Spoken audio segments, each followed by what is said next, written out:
Hello, hello, hello. Good evening, everyone, and welcome once again to another episode of an integrated approach where we discuss mental health, wellness, and spirituality. Tonight, we're going to be focusing in on mental health, spirituality, and couples.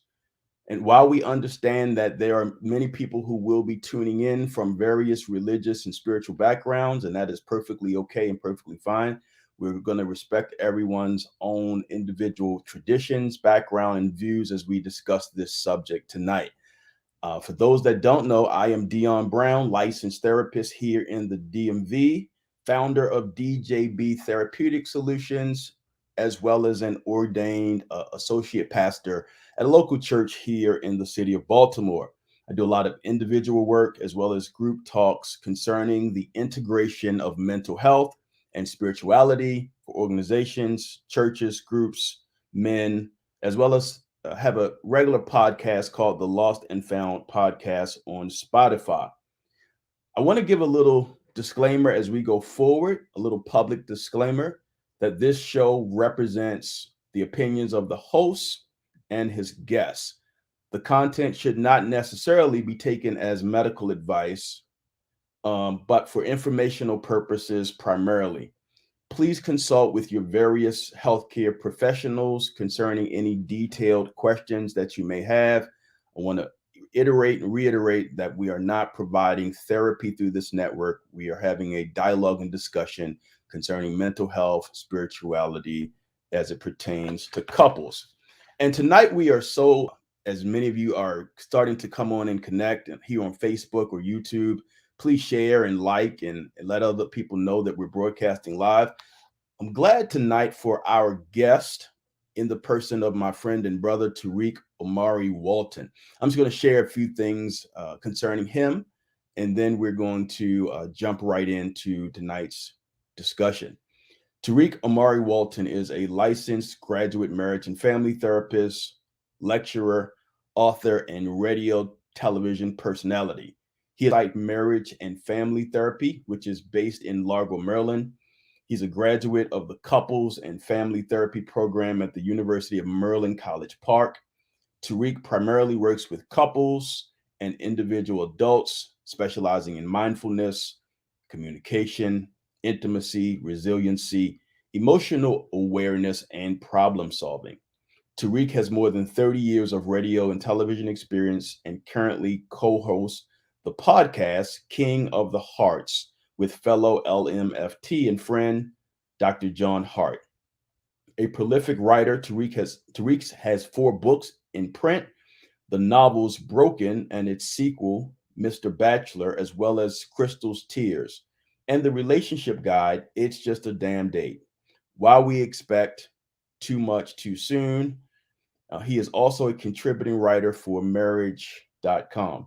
Tariq also facilitates the Shape Up Barbershop Talk series for the community based organization CBO, starting with today, a monthly discussion forum held in actual barbershops in an undeserved a Washington, D.C. neighborhood. The purpose of this series is to provide tools to Black men in the community to better deal with troubling relationships, mental health difficulties, emotional regulation, trauma, and more. So, tonight, without further ado, I want to bring in our guest, Tariq Omari Walton. What an introduction. Thank you, Dion. Thank you. Sure, sure. You are so welcome, sir. We're glad that you are here with us to talk and to share with us tonight. Glad How to are be you? here with you, man. How Thanks are for you the invite. feeling? I'm doing well, man. I'm doing well. Been a long day seeing clients trying to save lives and save marriages, Yeah, but I'm doing absolutely. well, man. How you doing? What you been up to, bro? I am doing well. I'm just working steadily like yourself during this pandemic, trying to help a lot of people cope with their feelings of sadness, of depression, anxiety, and a whole bunch of other stuff that people are dealing with during this pandemic, while taking care of myself as well. Right. That self-care is important, man. In order to make sure that we're serving our clients the best, we got to make sure that we are at our tip top. So we got to take care of ourselves. Absolutely, absolutely. What about those? What about those Ravens today? I stopped watching football in 2017, man. Ah, So okay, okay. So no favorite football team? I'm a Bills fan, since childhood. But yeah, even there, I don't I don't support the NFL anymore. So, but Gotcha. hey, no criticism for those who still do. I guess your Ravens did well today. Yeah, they actually did pretty good today, but Okay. yeah, surprisingly, we almost lost, but we managed to pull it out. So okay, Like I said, as a Bills fan, I know about loss. So, absolutely. and a Knicks fan, and New York Knicks fan, I Oh know yeah, about loss. Yes. So, both of those. Okay, gotcha. yeah. All right, Yeah.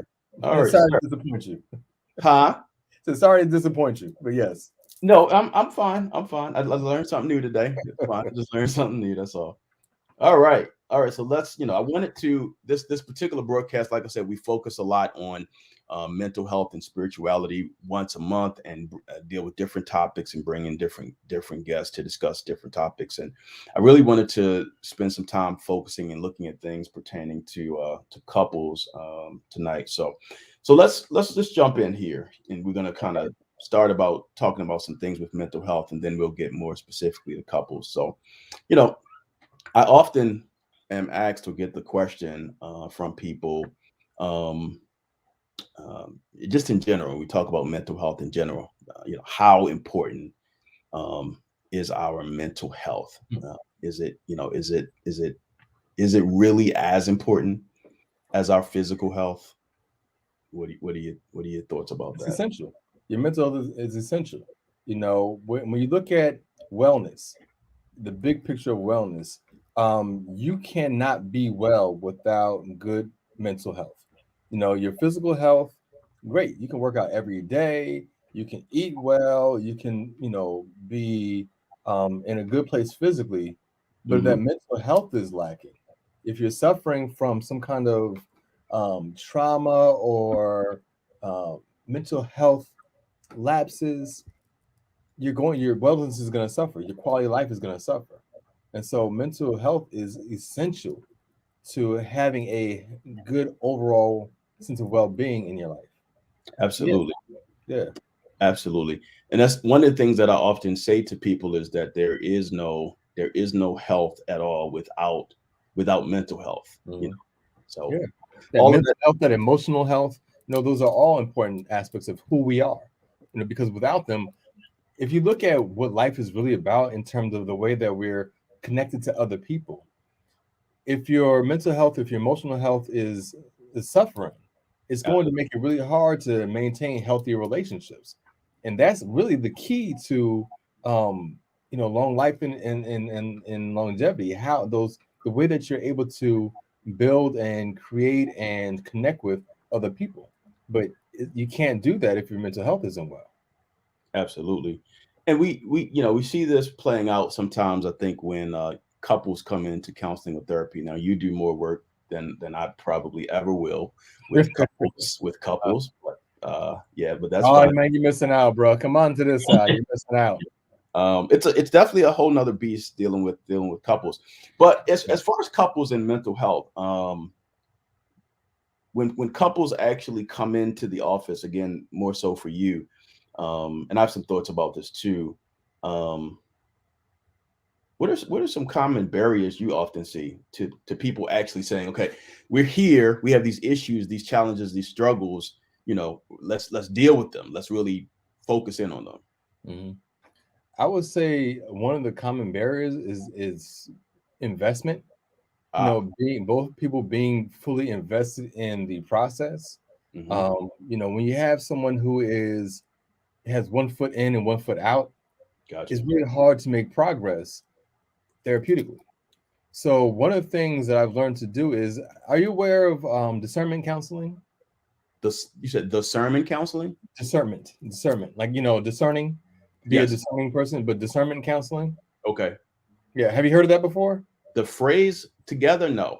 Okay, so discernment counseling is something that a lot of well, not a lot, but a few therapists do, where they help couples figure out whether or not they actually want to move forward in a relationship or decide to split apart.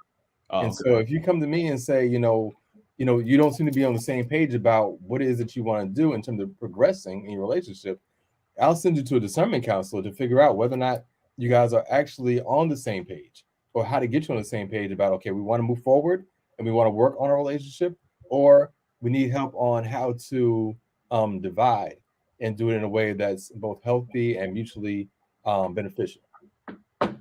So you have to be on the same page. So if you're not on the same page, before you sit down with a couples therapist, because my job is to help provide the tools that you'll need to build your relationship moving forward.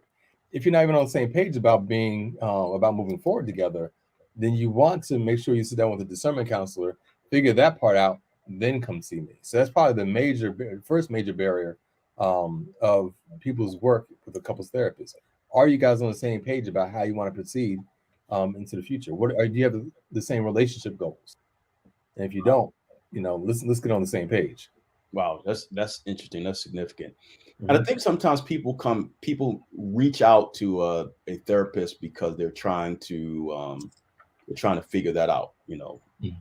Are we going to stay together, break apart, etc.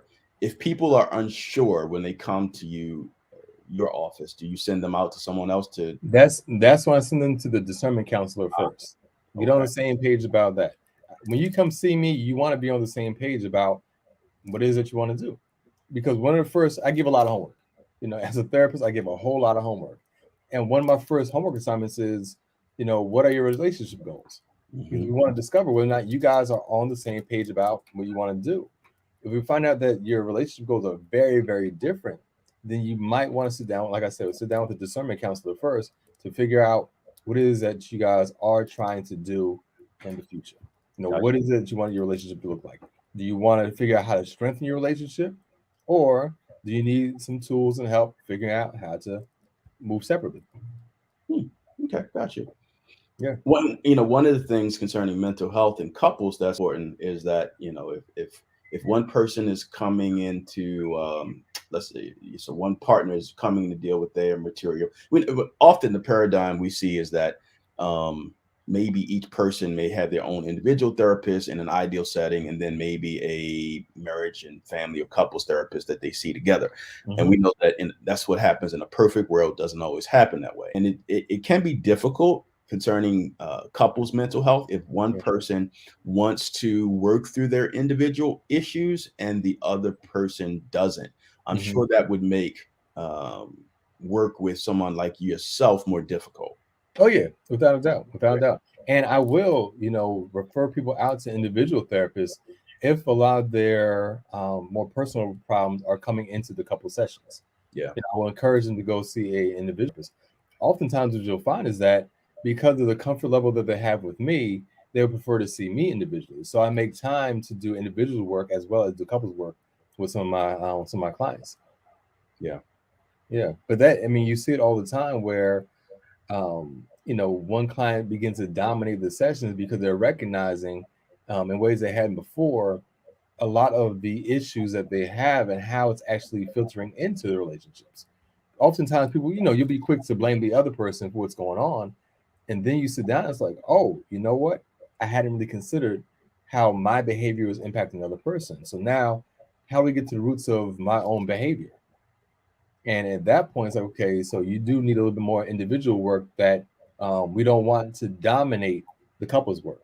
Absolutely. So maybe we'll sit down together, or maybe you should go see an individual therapist so that you can really just focus on that by itself. Absolutely, because me and you both are acutely aware if one partner is working on their issues and the other isn't, those issues are going to transfer right into the relationship strongly. Yeah. Very strongly. And when you see it the most, when you're seeing someone individually and they're gaining all these tools, and then they go home, they see things aren't really changing that much, because you have to remind them, you're sitting here with me every week learning something new. Your mate isn't. They're not getting these same lessons. So you can't look at them and say, okay, well, what's wrong with you? Why aren't you changing? Or why aren't you growing? Why aren't you evolving? They're not getting the same lessons. So it's important for them, if the dynamics aren't changing and it's not just all on one person, that your mate also steps up and goes to see an individual therapist too. Absolutely. And as we're talking, our listening audience, please feel free to chime in with a question or comment concerning these various topics related to mental health, spirituality, and um, your relationships as we go along. All right. So now, we wanted to really focus in on mental health, couples, and spirituality in general. Um, let's talk about the importance of integrating mental health and spirituality in a broad sense. We know that there's a lot of different religious traditions that people are connected to and that they follow, and then various types of spirituality as well that people Mhm.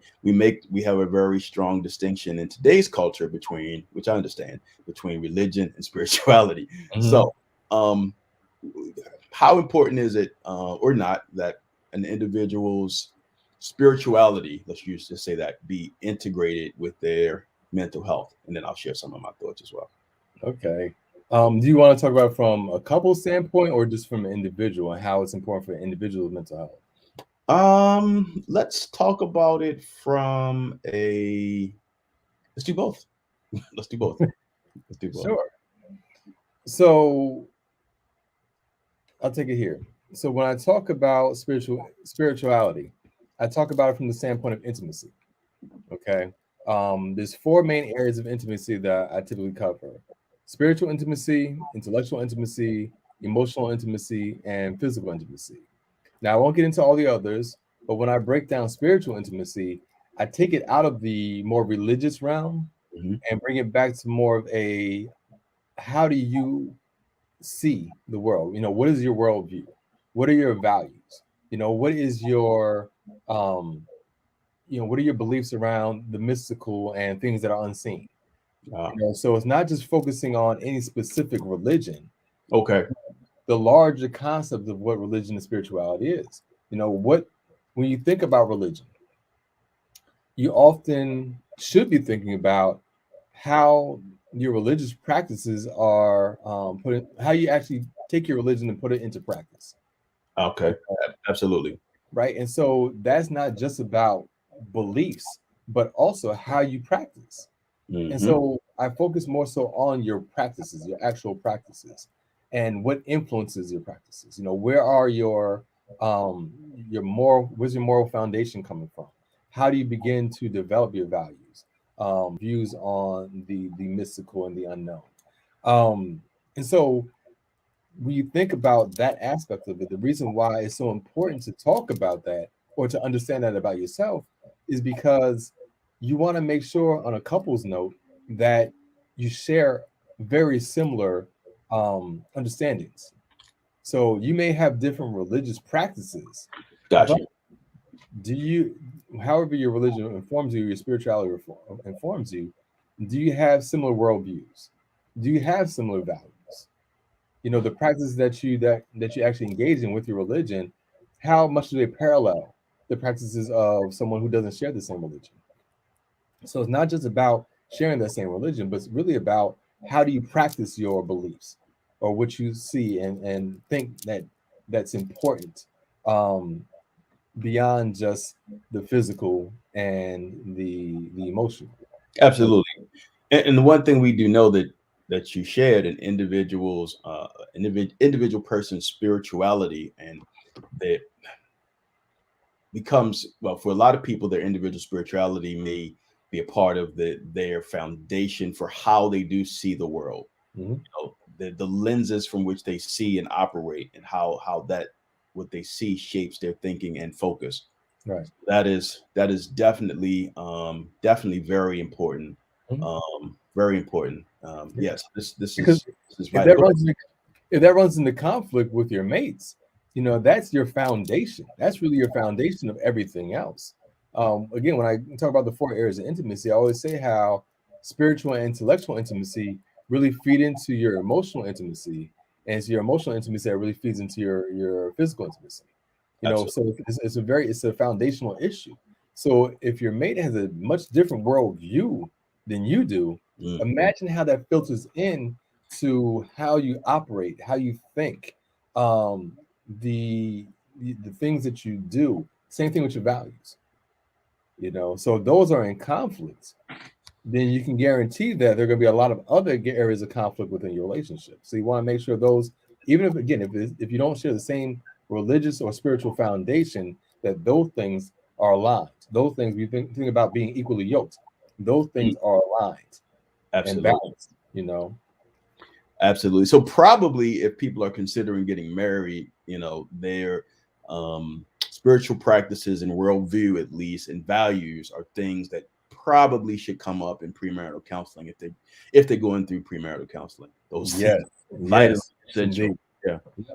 vitally essential. So, Yeah. And even how you observe your mate, when you observe them, because again, you can talk about, and that's one thing I really have to highlight with people who say, okay, well, we share the same religion. Well, do you share the same values within the religion? Do you practice your religion in the same ways? that's good. Because That's you very may say that you're both Christians or that you're both Muslims, but do you practice those ways of thought in the same way? If not, again, you're not going to be aligned.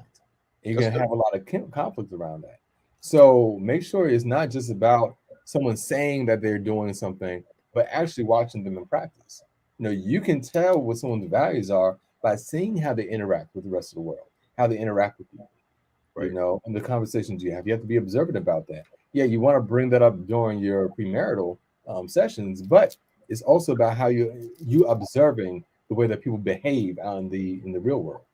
Absolutely. And that's that hits it on the nail because a lot of people speak about maybe being, they may identify maybe even with a particular religious tradition, but that doesn't mean they practice it either.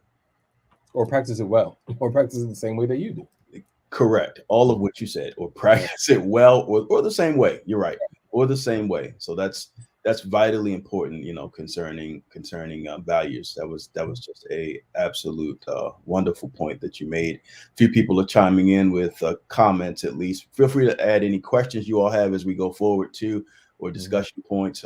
People are chiming in saying it's a really great discussion and needed talk and dialogue. So Thank you guys. Come on in, ask your yeah, questions. come on in with your questions. Part of the discussion. Comments. I see you, Spin City, ERS, and Deneen Tyler, Donnell Cobb, and a few other people coming in. Definitely come in with any statements or comments or questions about this as we go forward. So now, a healthy relationship. Let's talk about what are some traits of a healthy relationship. Oftentimes when people come in to see myself and more, definitely more so with you, because that's, you do a lot more couples work. People come in probably with some unhealthy traits that they've developed for some years, right? So, being a licensed marriage and family therapist and working intensely for a long time with couples, I'll ask you first. I have some thoughts too. What do you see as some traits of a healthy relationship? So let me start off by saying this. I told you after the first session, I'm usually asking you, what are your relationship goals? What are your therapeutic goals? Second session, my homework is usually what are the elements of a healthy relationship? Because you would be surprised how many people are so limited in what they believe a healthy relationship is, or what actually makes up a healthy relationship.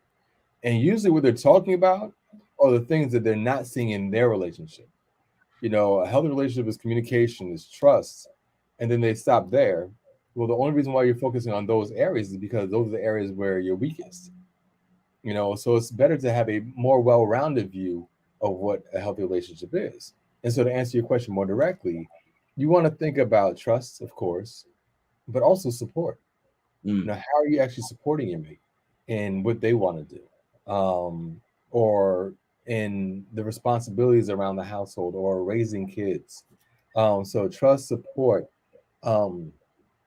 honesty. You want to make sure that you are maintaining a sense um, of honesty and being, what's the word I'm looking for? Not just vulnerable, but being transparent. Okay. So that sense of honesty, of course, intimacy. And like I said, I break it down to 4 areas of intimacy. people so often think about intimacy just from a sexual standpoint. And so when you think about physical intimacy, okay, you have the sexual component, but what about just physical touch? Right. And how you share that space with your mate. You have respect. What about respect? Mm, Do I like you know how significant it is to demonstrate respect to your mate when they're there and when they're not there?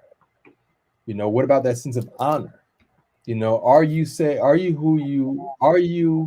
the same person in front of people as you are behind closed doors? Can that are you an honorable person? Values are an important part.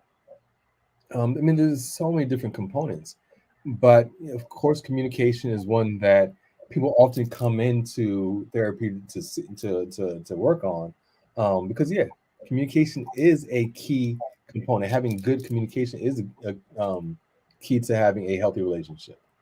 Um, Man, there's so it. many Is. different points. What It is. about you? What are your thoughts? So I had, I was thinking about a lot of similar ones you mentioned: communication, trust, values, intimacy across the board. Mhm. You mentioned also transparency, and I would add to that like authenticity.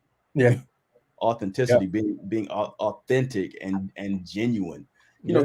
Because sometimes people meet, and I might have alluded to this in another question.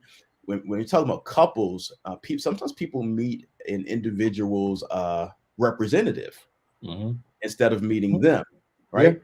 And yeah, that and even when we're talking about integrating spirituality, the representative that they meet might be supported by the person's spirituality. hmm, Yeah, in that yeah, sense, where they feel this is who I have to show, or act like I need to show this is who I am to this other individual right. because my belief systems, etc.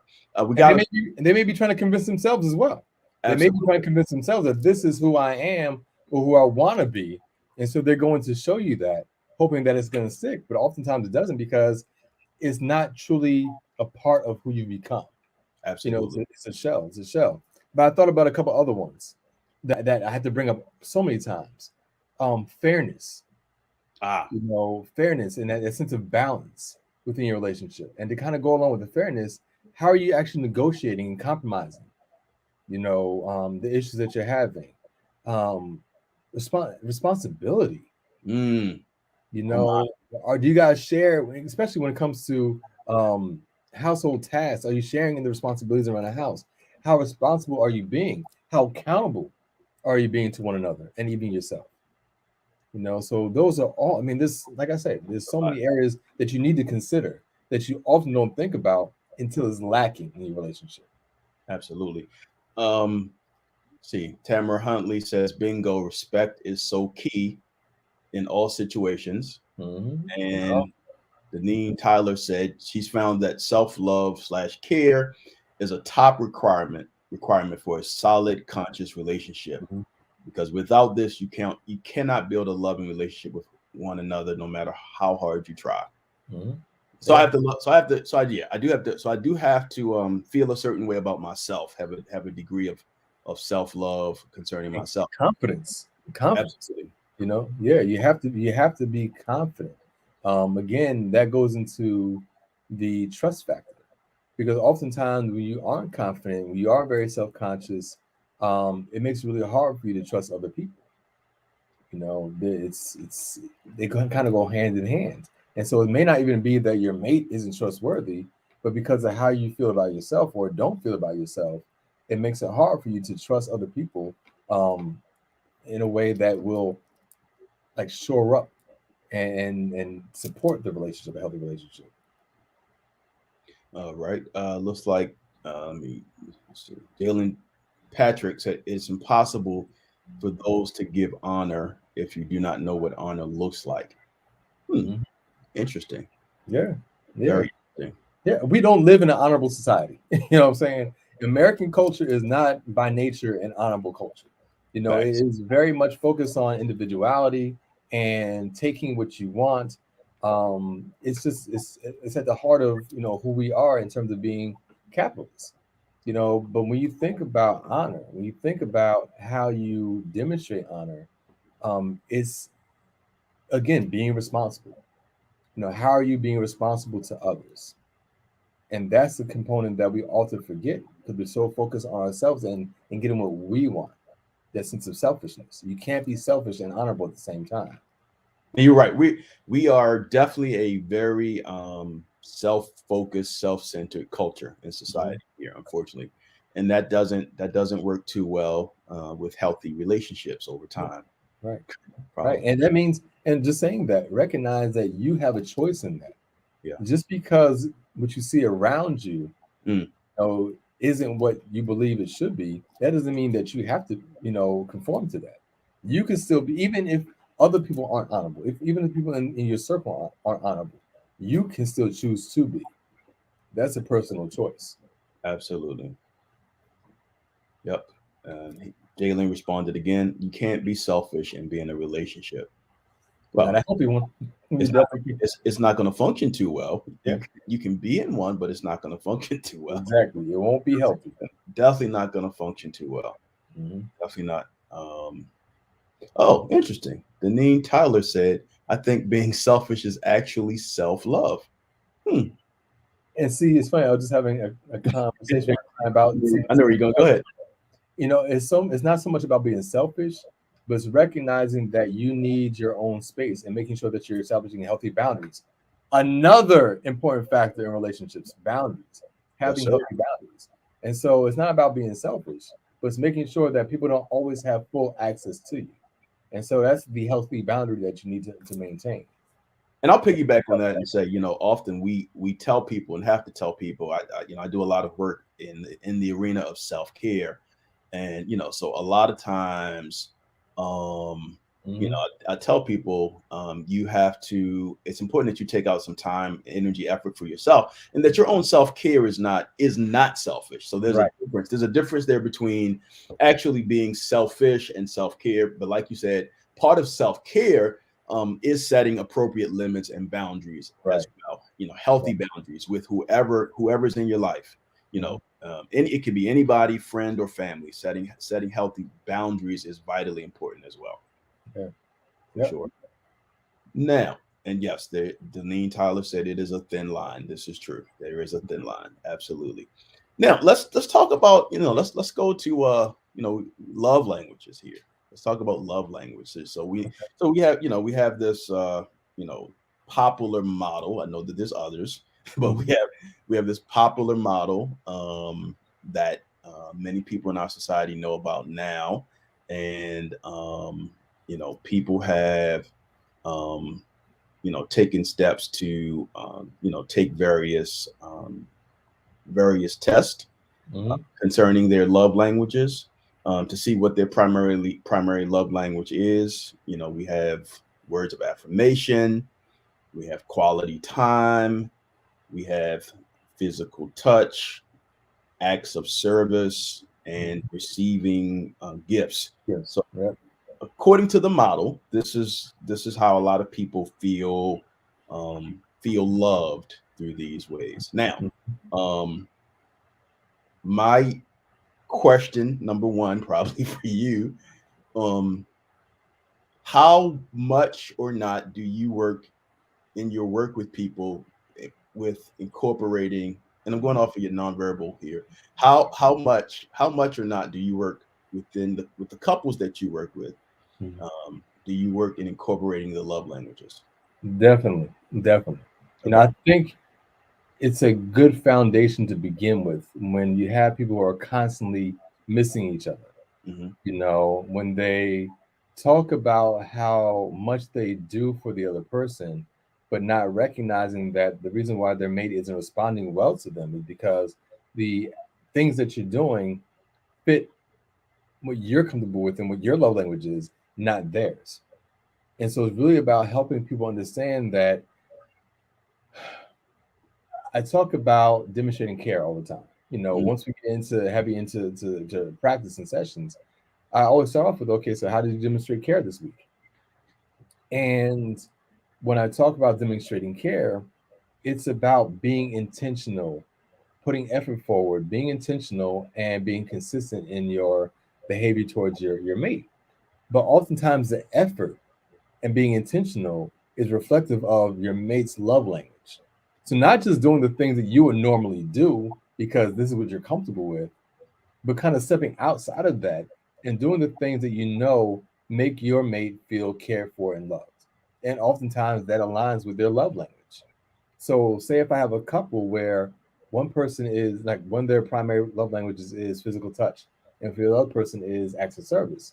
Well, for the person who their main love language is acts of service, more than likely they're demonstrating their care for their mate through the things that they do, and their mate isn't really feeling it. They don't really feel cared for because that's not as important to them as physical touch.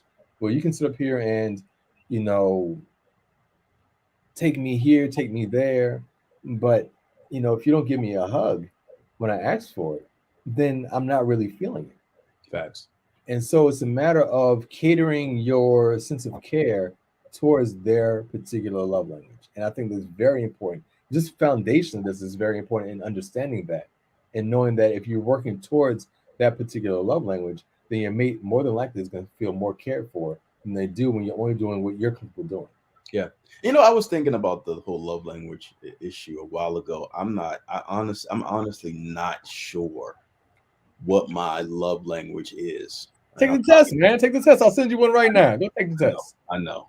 It's terrible. It's terrible. Mhm. I talk to people a lot about their love languages, but Uh-huh. I need to figure out. I do need to figure out what mine is in one sense, because I looked at the model and I know what my love language is, and I don't know if the model talks about this part, but I know what my love language is in the sense of me demonstrating love to other people. I know where I fit. I fit in giving gifts. Mhm. That is, if I'm giving gifts, whether I'm going out to purchase something, money, sending something to your Cash App, a Visa gift card, something, that is my way of showing love to someone. Right. And even friends, family, same thing. However, what's important when we talk about love languages, even though that's my way of expressing, when we're talking about in a romantic sense with couples, that might not mean anything to the person I'm dealing with. That might not be their love language. Some Right. people Exactly. people could care less about gifts. Right. And what I found with this model is that a lot of people I downloaded some of the test results of some of my other clients, but a lot of people have a primary and a secondary love language. Yeah. Yeah. Yep.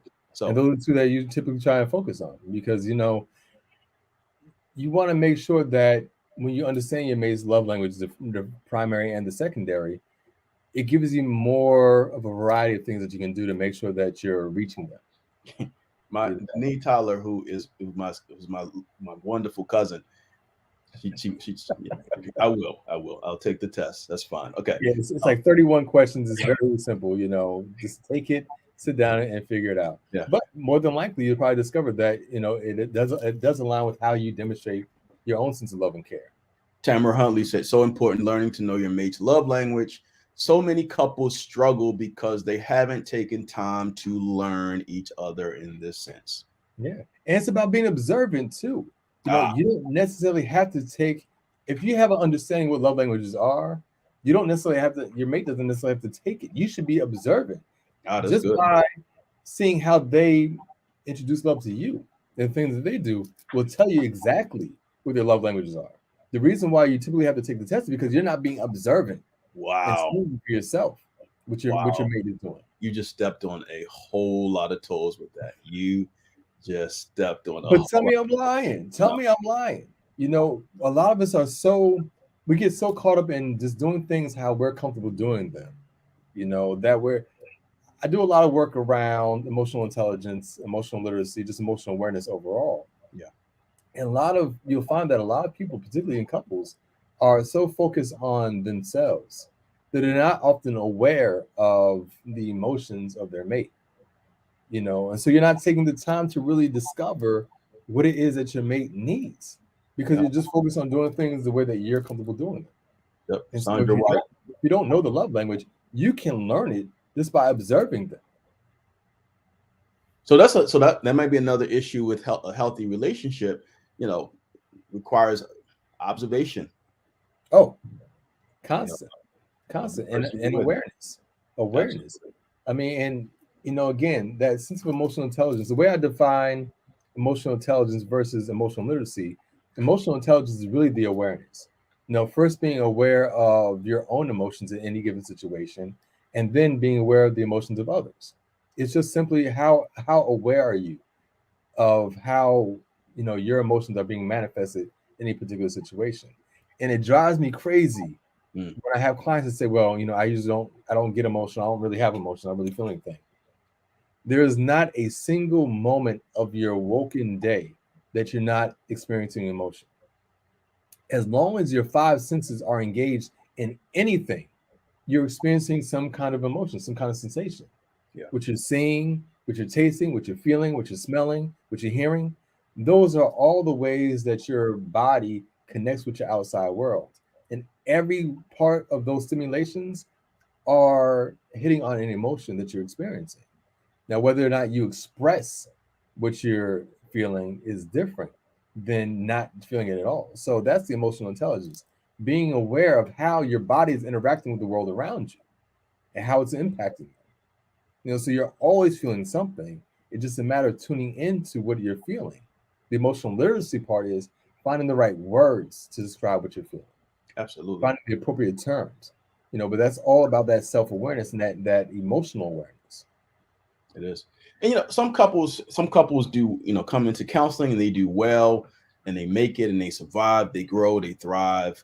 And some couples don't. Mhm. So I've actually had a few couples come to me.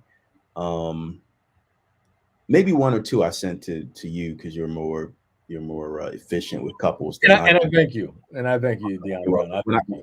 when I realized my limitations or taking people to a point, I say, well, I have somebody who specializes in couples that I can. You are my DMV go to, uh, especially if I start working with them and I figure they need a lot more further expertise in couples work than I can give them.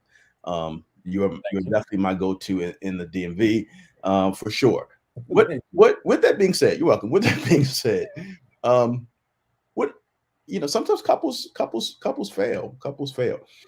I don't know. I've had intense arguments in my office a few Mhm. times. Sometimes I thought people were going to get up and start physically fighting Mhm. at the level.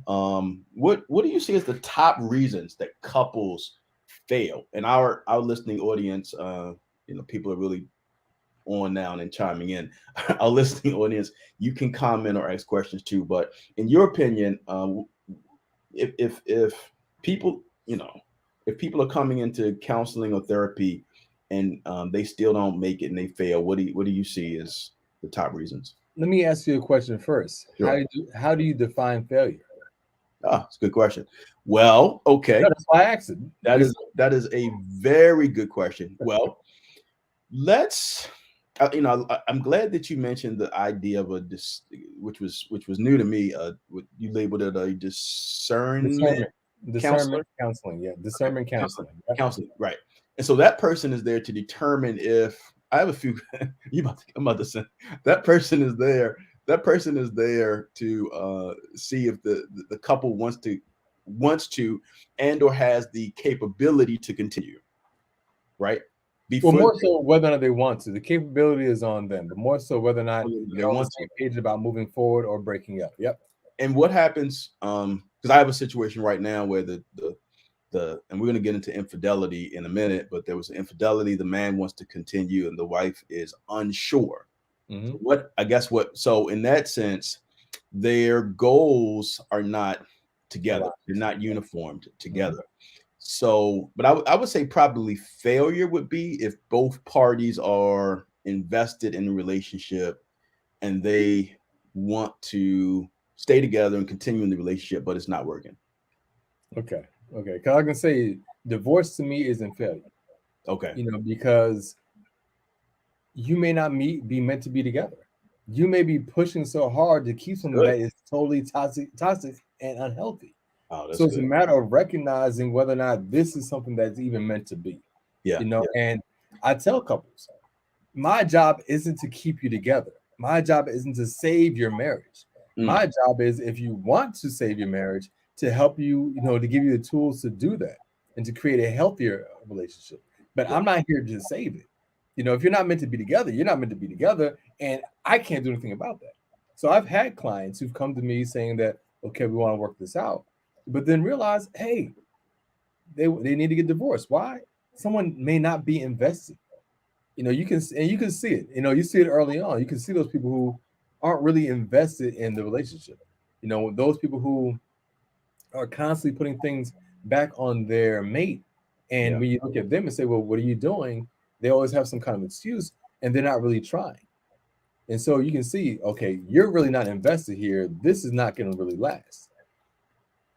But when you talk about people who do want to come in and it's not working and that being a failure, that's typically because people aren't putting the effort forward. I mentioned effort earlier. You They're did. not putting the effort forward to make it work. Like I said, I give you a lot of homework. If I give you homework, I'm not giving it to you because I want to correct it. I got out of the classroom as a teacher. I used to be a social studies teacher. I don't like correcting homework. That's not why I'm there. I'm there to teach. I want you to learn. Leave me alone with the homework and the test and all that. So I'm not giving you homework because it's something I want you to, just to do for the fun of it and bring it back and I'm going to correct it. No, it's to help build your skills. We're only together for 45 minutes to an hour. You take that time outside of session to continue to hone the skills that I am trying to give you tools for. If you're not doing the homework, Mm, you're not going to see progress. You can come in here every week and we can do things well. But if you're not actually putting the effort forward outside of session, you're not going to go anywhere. So it's about that effort. You fail because you're not actually putting the effort into the work and you're not being intentional in the effort. Okay, well, say I give you an assignment to practice validation. Well, if you come back and tell me that, well, we practiced, but it didn't go well, we were doing it while we were in the car driving. Well, that's not the time to practice.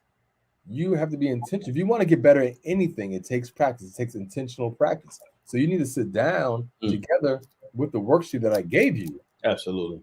and go through the motions and do it repeatedly. The more repetition you go through, the better you're going to get at it, the better you hone your skills. But if you're just doing it on the fly, no, you're not going to get better. So it's about that effort. You fail because you're not really trying. You're not investing in the work. You may be invested in the relationship, but you're not invested in the work that it takes to maintain or help build a healthy relationship. Yeah, that's good. Let's talk about challenges that couples may have in integrating their, we could say, spiritual beliefs and practices into their relationship, and we can look at it from the standpoint if they have the same spiritual beliefs and practices or different spiritual beliefs and practices. Um, what that looks like. I will comment first and say, in a Judeo-Christian standpoint, there are pretty strongly defined um, gender roles and Mhm. capacities that people in that tradition are generally taught of, in generalities for men and women, and Mhm. that can be tough for a lot of people, kind of incorporating that into practice Mhm. in their lives. Yeah, particularly so. Um, what and I know that, if I'm not mistaken, you're pretty familiar with a lot of what's the word I would use? Eastern philosophies. Yeah, yeah, Yeah. yeah, yeah, absolutely. So I'll let you share. So when it comes to, again, I deal with emotions a lot. I deal, especially with black men, I deal with emotions a lot. Yeah, But when it comes to emotional awareness, when you think about, and I'm gonna answer your question through this way. sure. When you think about how you feel about something, and that's your attitudes. Your feelings are often informed by your beliefs, by your perspectives. by your views. So the way that and you mentioned lenses earlier, the way that your things are impacting you is often informed by that lens that's created by your perspective or by your beliefs. What you'll find in relationships is that when those two things are aligned, when your beliefs aren't aligned with your reality, then you're going to have conflict. And so you can sit back all day long and maintain very traditional beliefs based off of your religious practice. But if they don't align with the reality that you're living, then you're going to have conflict. Absolutely. For example, in the Black community, Black women have always worked. Going back to slavery on through to present time, Black women have always worked. We have not had the luxury as a community to just have the woman at home and the man work and be the main breadwinner, the sole breadwinner. Definitely always worked. Yeah. But as a man, in your mind, if you that you want to be the sole breadwinner, but you're married to somebody who works, there's going to be conflict. If you believe, based off your spiritual practice or your religious practice, that the place for a woman is in the home, but you can't afford to maintain that home and your wife actually works, then guess what? There's going to be conflict. Oh, 100%. And so you have to realize that, some of the things that you are practicing from your religious aspects, those more dogmatic principles, don't really have much to do with how you're actually, how you should actually practice in everyday life. Good. More of a secular life. Absolutely. Because you're going to constantly run into conflict. So you have to figure out, how can I evolve my thinking or adjust my thinking to match better what my reality is. That's good. And a lot of people have a hard time doing that because they're so attached to their beliefs that it's constant causing conflict in their relationships. It's not about questioning your beliefs or your religious beliefs, but it's really questioning your perspective on how you practice your beliefs and how you incorporate them into your day-to-day and your week-to-week life. Right. That's all about the practice. How are you actually living what you believe, and recognizing how you're living it may not align with your reality.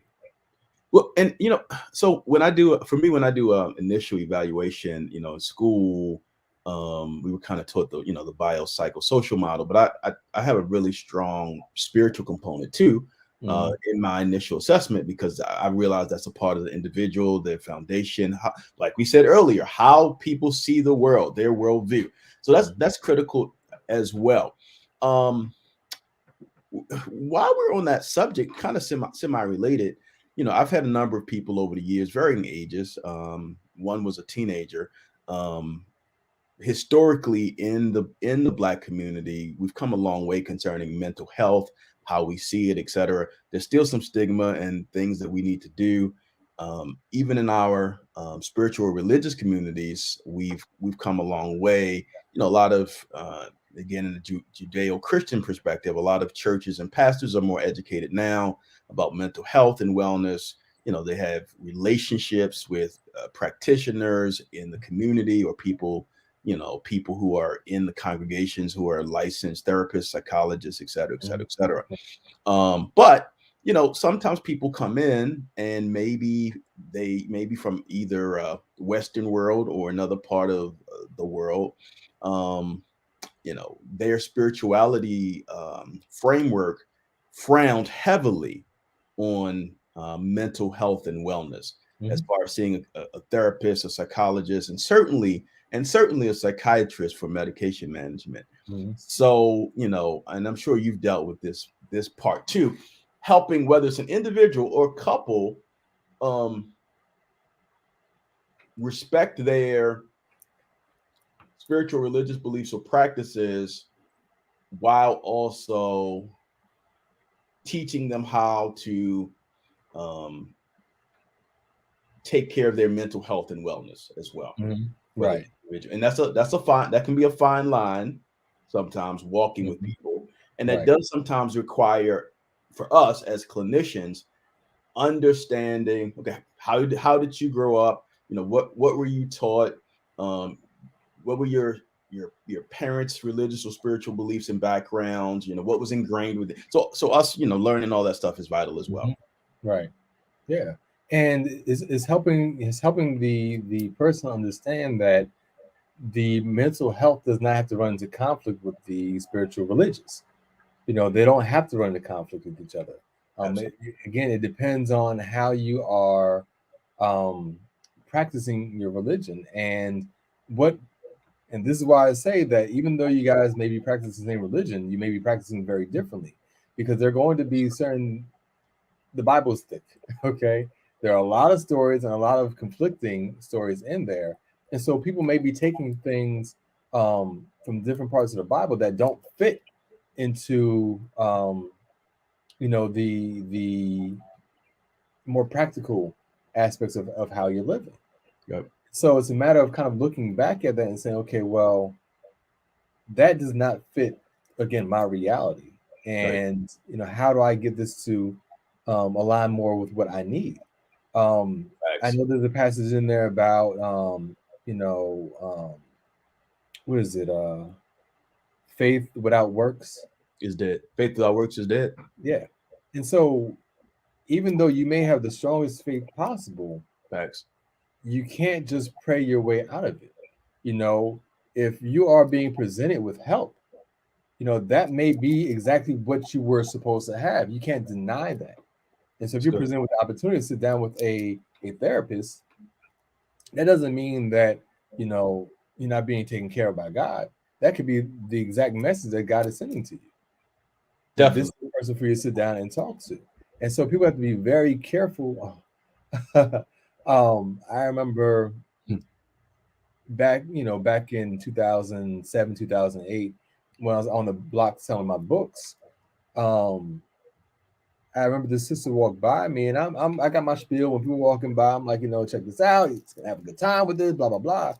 And she said, "Only book I need is the Bible." She pulled the Bible out of her purse. "It's the only book I need." I was like, okay, Mm, but who's to say that what I'm presenting here isn't something that's supposed to help you beyond just what you see in here? You absolutely. may believe that you have all the answers that you need in there, but is it being presented to you in a way that you're able to actually incorporate it into your everyday practice? And so, what I may be giving to you is exactly what you need to accompany your reading there, your understanding of what you're reading there, to better help you in a So, way that you can't see based on what's put in the Bible. absolutely. And one of the things that happens, especially with couples and spirituality, even if we talk about Christianity and the Bible, the interpretation of the passages and texts could be different. Yeah, You very much so. so sometimes people may need a pastor or a priest or someone in their religious faith or imam, somebody in their religious faith, whatever it is, to help them to Mhm. understand, to break things down and explain it to them. I there's this whole subject of hyper religiosity too, which is a whole nother session. Yep, Which I indeed. it's an entirely different. And so sometimes people across religious sects present. I'm sure you've had some situations in your office present with hyper level. That's excessive even for their tradition, maybe, or Mhm. their connection, or their local house of worship, whatever it is. The people Right. there would consider them excessive, and that's when that's But you know what's funny? I haven't really seen that president in session with me. okay. Where it comes up is when people start talking about their parents Ah, and the kind of influence their parents have on them, or the pressure their parents put on them, or the sense of disappointment and judgment their parents have about them gotcha. based off of their own hyper religiosity. Yeah. So Okay. that's the way that it comes into sessions, less about the people who are here and more so about what's going on in their families of origin that Gotcha. are impacting their relationship. Gotcha. Yeah, I've had a few situations where people had completely adopted their family material, and it was of a hyper level, Mhm. and they were nervous and scared about doing certain things because Mhm. they they were still they were still um well, let me use, an example. I had a young man from his spiritual background. He was so terrified about giving, no lie, from his background and how he was taught and brought up, he was terrified about giving his girlfriend a kiss. Mhm. Like terrified, the Mhm. fear and the Mhm. anxiety. So we had to help walk him through that. Mhm. This doesn't mean this doesn't, so we had to carefully kind of walk him through that. Um, we do have a comment. I want to go back. I think when we were talking about differences with couples, we had a comment by Donald Butler concerning money and income. And so I will say to you, Tariq, if you ever need any, financial guidance, help, support, somebody to keep your books, this guy is serious. His name is Donald Butler. He does a lot of Right. great stuff concerning money issues. So he said bills in the US make it challenging to live on one income, Mhm. especially with inflation. So it Mhm. is true. Yeah, I don't know how, and I'll let you know. I don't know too many people that's together, couples wise, where that old traditional model of kind of like the man goes and works, breadwinner only, provider only, and the woman Mhm. stays at home and all. I don't know too many situations where that exists fully. And so even with that, you may not be the sole breadwinner, but even the primary breadwinner, That's good. and that becomes something major, That's good. where you have a lot of, and this is in the literature everywhere, Yeah. where you have a lot of men who are more traditional in just in terms of being the primary breadwinner, and black women in particular, because they've always been more of a contributor, Yeah. their attitude towards that breadwinning is a little bit different because they recognize how much they have to contribute and how much tradition they have to contribute. There have been times throughout our history where, as a black man, you could not find work, but your wife could at least find work as a domestic. And so you weren't the primary breadwinner. You may not even contributed much financially, which caused its own what we call role stress. Because again, you have this particular role in mind that you're supposed to have within your household. And when you don't meet that role, you have what's called role stress. And that causes its own sense of internal conflict as well as external conflict within your relationship. So recognizing that, yeah, most people aren't living off of one income. But as the primary breadwinner, if you believe you're supposed to be the primary breadwinner, what authority does that offer you in your household? A lot of Mm, people find that once they become the primary breadwinner, that allows them not to maintain the same sense of responsibility around the house that they would have otherwise. And so, okay, if I'm bringing in the majority of money, well, then that means you need to pick up more, bring more balance to the household by doing more in the household. yeah. So it gives you a sense of control. What you find is that, especially in this area, we have a lot of women who have out earned. They have more degrees, and then have higher earning potential than a lot of their male mates. True. And so you have a lot of part of the conflict, which you'll see is that you have a lot of women who are the primary breadwinner, maybe not sole, but primary breadwinner. And that doesn't allow a lot of men to be able to control their wives in the way that they believe they should. A lot Ah, of the power of the purse is taken away from them. And so that causes conflict because their wife isn't listening to them or behaving the way that a wife should because he doesn't have the same kind of control. and a lot So of and a lot of men are oriented to right and oriented to believe that that connection of their work or their title or their position or their amount of money should give them a level of control in right. the household. But yeah, Right. that So it's really about establishing a more equitable relationship where you have that sense of balance, where you're bringing all the resources you have to the table, recognizing that you can't just pick and choose what you want to do based off of what you think you're bringing to the household. We all have responsibilities here. We all have shared responsibilities. And just because, even if you are making, you are the primary breadwinner, that does not mean that you can dictate what happens throughout the house. This is a partner. You're not going to have a healthy relationship if you are only doing the things that you feel like you should have to do because you are the primary breadwinner. It's good. Very good. We're I think I'm gonna probably, well, we'll see. But we're time is moving along here, which is fine. Very good discussion. A lot of people logged in. But sometimes people come into our offices, and there's been issues with the couple um concerning infidelity.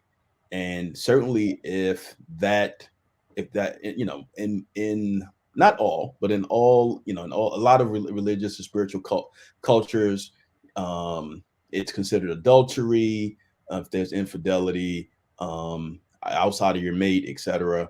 Mhm. Um, we know there's we both are acutely aware. I mean, I've heard so many causes, reasons of infidelity that have occurred. But how do you help? Because I know this. I know that you deal with this issue a lot. How Oh, yes. And individual therapists and couples therapy. Yes. I'm sure. Mhm. For the couples therapist, for you, as a couples therapist for you, how do you help individuals? This is a good question. Let me rephrase it. How do you help individuals rebound from an infidelity if they want to? Mhm. Sometimes people don't. Yeah. It's really about accepting responsibility, on both sides. Well, shoot, a lot of different things. One is for the person who stepped out, being able to accept responsibility for stepping out there, recognizing that you did break the person's trust, Yeah, and you can't escape that. And so, whatever guilt and whatever regret you're trying to avoid by putting it back on your partner, um, you know, that's not fair. It's about, hey, I did do this. I recognize that. And doing the work necessary to rebuild that trust. Because once you break that trust, yeah, you have to rebuild it. You can't expect the person to sit and to accept that. Okay, well, I said I'll never do it again. All right, it meant nothing. I'm not going to do it again. You can't expect anybody to believe that. So true. you do have to do the work necessary to rebuild that trust, and be patient with your mate. Understand your mate is disappointed. They are feeling rejected. They're hurt. There's so many negative emotions. They are traumatized They are. even by your stepping out, right? So you have to accept that responsibility. You can't avoid that, and you can't try and make your mate feel guilty about that. Now they may be responsible. I've had people in here where the person who was cheated on has taking responsibility for their lack of intimacy, lack of care, lack of attention that may have led to the environment where the other person may have stepped out. They have accepted that responsibility. So yeah, it's again, accept the responsibility on both sides. The other part of it, in terms of the person who has been cheated on, you have to heal. Mm, You have to forgive. If you want to move forward in a relationship, you have to begin to forgive and to heal. yeah. Part of that, and we just talked about this on the podcast last week, we were talking about attachments. Recognizing that you will often, one of the reasons why it's so hard for you to heal and to forgive is because you're so attached to the idea um, of monogamy that to find out that your relationship is not monogamous anymore, that that's the part that you're really holding on to. You're attached to that idea. So that's helping to maintain that hurt. I'm not saying to stop believing in monogamy, but you have to accept that your relationship is no longer a monogamous one. Once True. that person has stepped out, it's no longer monogamous. Now you can move towards building monogamy back into the relationship, Good but that point. has been broken. It And so you has. have to let go of the belief that you had that this is how it's supposed to be. As long as you maintain that attachment to that belief of how things are supposed to be, you're not gonna be able to forgive. You're not gonna be able to let go. And so part of the healing process is kind of looking back at your belief systems and saying, okay, well, this didn't work for me here. I want to move back towards this. But the expectation that this is how it's supposed to be has been crushed. And I recognize that and I need to let that go so I can move forward. Yeah. You have to And accept sometimes, yeah, and sometimes people can move forward with that person, Mhm. and other times, for whatever reasons, people don't get healed, don't seek out healing of some sort, Mhm. or they don't even want to with that person Yeah, because of the because the trust is gone. The yeah, trust is gone. yeah, It takes a lot of work to rebuild it. yeah, yeah, You know, and sometimes it's easier just to let it go. Like, you're never going to. Once you have it in your mind that your mate is a cheater, it's so hard to change that narrative. And so, no matter how faithful you may have been for the next 5, 10 years, if you're maintaining that narrative and you're questioning everything that they do, then you have not given them room. You have given them room to prove themselves, but you haven't even begun to believe. Again, your narrative has stayed the same. You're not believing that change. You're not believing that they are trustworthy anymore, and so it makes it impossible to move on. You have to change as your mate continues to be consistent in their behavior and showing that they are trustworthy. You have to begin to believe what you see, that they are worthy of trust again. But if you can't change that narrative, it's never gonna your relationship is never going to heal. absolutely, absolutely. Good stuff. Good stuff indeed. So I think that couples who a lot of times generally couples coming in, hopefully a lot of times they want to work on their relationship or even see what they're going to do, whatever direction they're going to take, stay together or not. Um, any any closing words for our listening audience, particularly those who are in relationships, as far as what they might can do if they are having challenges in their relationship? First, you want to discover what it really means to have a healthy relationship. A lot of us have not had the proper models to show us what that is. So, do your research, find out what the different components of a healthy relationship are. And in those areas where you are weakest, work on those areas. Figure out, with your mate, how to kind of close those gaps.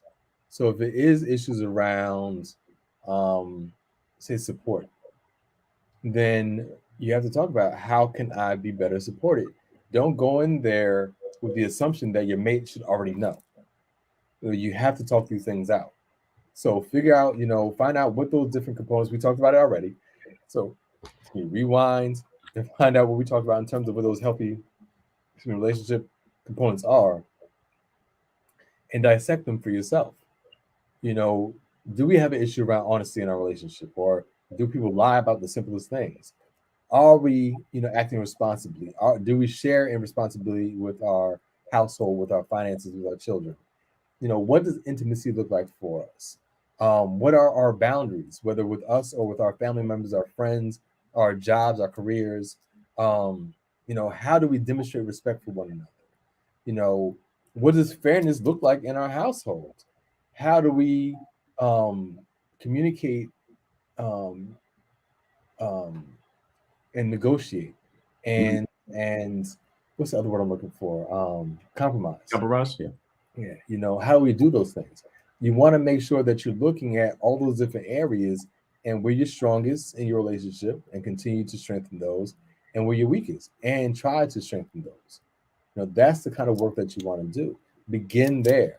Recognize that there are going to be certain places where you need to develop better tools like communication, and so seek out a therapist. But um, when I talk about emotional intimacy, I talk about three major areas, the three V's of vulnerability.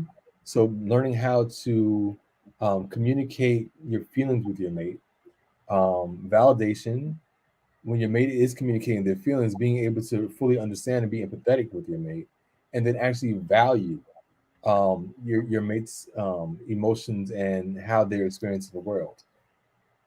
You need those three components in order to be able to build that emotional bond. And so you have to learn, or first be aware of what your own emotions are, figure out the words to describe what you're experiencing, and then feel safe enough to share that with your mate. as the person who's receiving those things, you have to create that safe space for your mate to feel comfortable to be able to be vulnerable with you.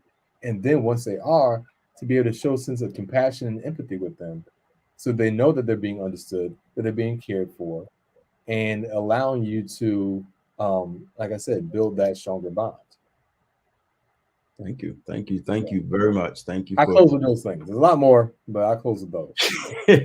thank you for sharing with us tonight with all of that great information. If people need to reach you or contact you or get your products, or how can they do that?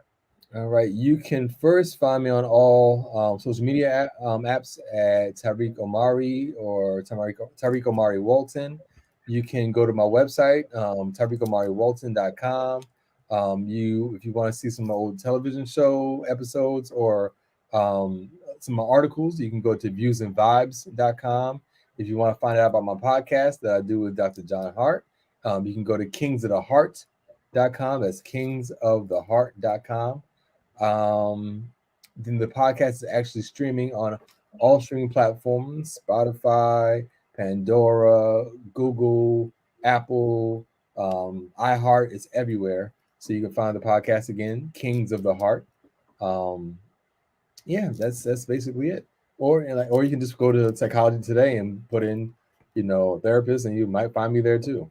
But I'm everywhere. But more than likely, you can find me right there at TariqOmariWalton.com. Okay. Did I spell your name right? You got it. 2 eyes. You got it. I was praying. Okay, good. Good.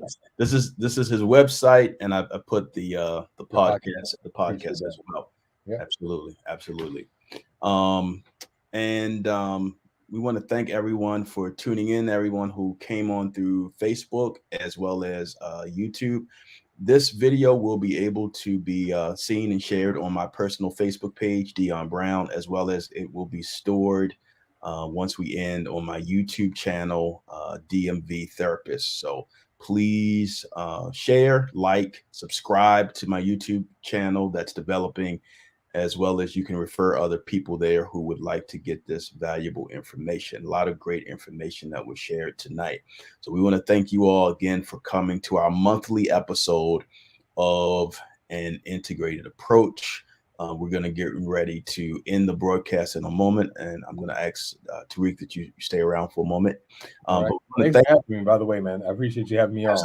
Absolutely. I'm grateful that you were able to take time after working and laboring today. So we definitely appreciate that. All right. So we want to thank you all for tuning in to another broadcast, An Integrated Approach, where we integrate mental health, spirituality, and various topics. All right. So until next time, we'll see you later. Good night.